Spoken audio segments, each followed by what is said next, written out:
Talking now to Matthew Gertner, co-founder and CTO of allpeers.com. What is Allpeers about? Well, Allpeers is a product designed to help people to share their media files privately with their friends and family. So when you look at the ways that people share things like photos now, some people use email, but there's a big problem now with people getting too much email and too much spam, and it's very hard to find things afterwards. It's not very convenient to browse photos that you get in an email program.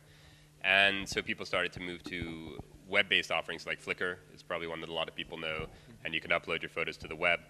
But in that case, it's very hard to have private exchanges with people. So if I just want to share some things with a select group of people on Flickr, generally it's all going to be public. On other photo sharing sites, it's all going to be public. And now people are talking more about video and other types of files that are really large, and so there's also the problem of just having to put them all on a central server where if you have lots of big videos, storage starts to be an issue, bandwidth starts to be an issue. So instead of that approach, we've tried to make a peer-to-peer network so that you're exchanging your files directly with your friends and family. You don't have to go through a server. It's integrated into the Firefox browser. So it feels a lot like you're using a website like Flickr, but you don't have to go through their bottleneck in order to use it. So I can take any quantity of files. If I have hundreds of photos or other types of files or big videos or big files that I use for work or any type of information that I want to share, I just drag and drop it onto my buddy list, which we display inside Firefox, and select exactly the people I want to share it with. So if I just want to share it with the specific 3 people, I don't have to set up a new group. I don't have to do any extra work. I just tick the boxes next to their names. And it sends the files to those specific people. And when they download it, they're downloading it directly from my computer and not from a server. So I also don't have to wait for the files to upload. And we have other features like real-time chat in there, so you can talk about the files that you've shared. And it feels like a much more real-time interactive experience than what you would get from a website. Do I need to install a software on my desktop, or is it a complete online application? It's somewhere in the middle. You do have to install a Firefox extension. So it's something that I think every Firefox user is familiar with. You do download something, you do install it on your machine, but it's easier and quicker than downloading a whole application because it's using Firefox. Okay. And how will this affect business models online? Well, I think that currently in the use cases that we're targeting with Allpeers, it's more targeting a niche that isn't so business oriented. It's people sharing private files.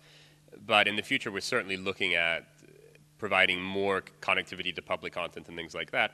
And I think that it's just part of a trend that we're seeing with other companies as well, where distribution is moving out of the control of a few specific companies.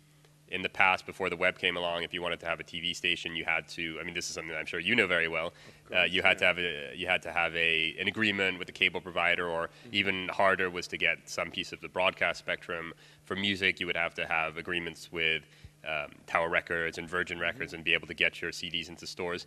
And so this provided a lot of protection to the established media companies, because if a new person came along and said, I want to, I'm TV24 or whatever, and I want to compete with these guys, well, it was going to be very hard for you to do that. Nowadays, distribution has been democratized. Anybody can distribute what they want over the web, and if you want to compete, you just set up a website. And I think Allpeers is just a continuation of that, where we provide some important infrastructure. Like a peer-to-peer network is very hard to develop from a technical standpoint. It's not something that a media company wants to do. They want to concentrate on having great content and providing a compelling experience to the consumer. So we as a technology company are able to provide some of that infrastructure in a way that's reusable, that's built into the web browser, and so you can have some of the benefits. So if you say, this interview is great on streaming on the web, but it would be even greater if it were high definition, right? So that might be a really big file, and it might be very expensive for you to distribute that to the viewers. So you could use our technology to do it, the peer-to-peer network, and so they would actually be able to download the file from each other and not just from your server. So when 1 million people hear, this interview with the CTO of Allpeers, you've got to see that. Your server wouldn't have to take all the strain of those 1 million people coming and downloading the file. The first few people would download it from you, and then they would download it from each other. And I think so. It's all about democratization of distribution, and that's something where I think we can contribute a lot.